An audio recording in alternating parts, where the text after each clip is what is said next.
Hey guys, it's Goldi again.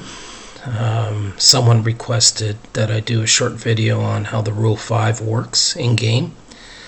So here we go. So basically what you want to do is you want to come up here to ABL and click Rule 5 Draft. Here you will see the draft order of all the teams.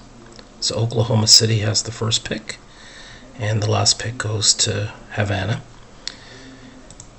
Hit continue draft.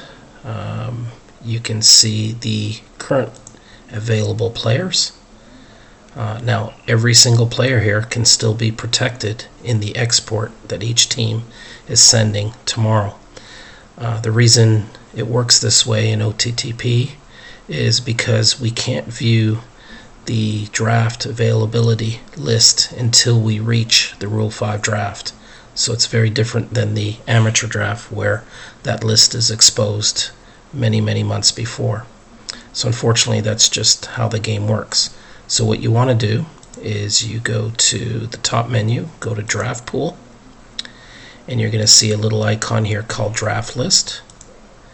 This is where you're going to want to field your picks in terms of your selections for each of the rounds that you want to take a player.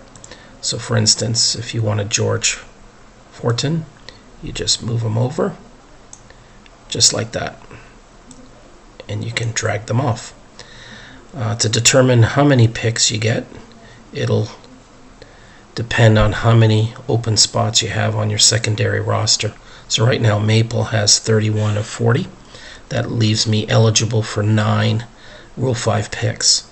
Now the catch with Rule 5 is if you do, or you're able to pick up a player, they go on your active roster. They have to stay on the active roster for the entire year. If you try to move them off the roster, they will return back to the original team.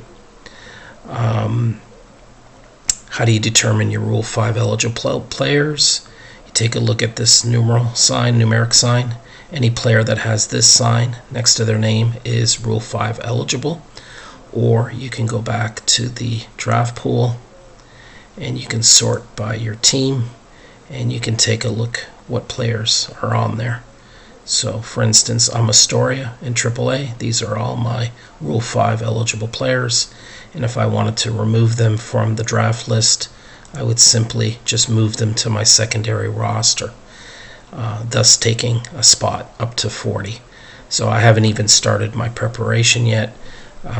So probably there'll be some players I'll add here to protect them, to keep them, and then I may want to look to see what the quality is of the available players to see if they'd even make my roster here, which is a 26-man roster.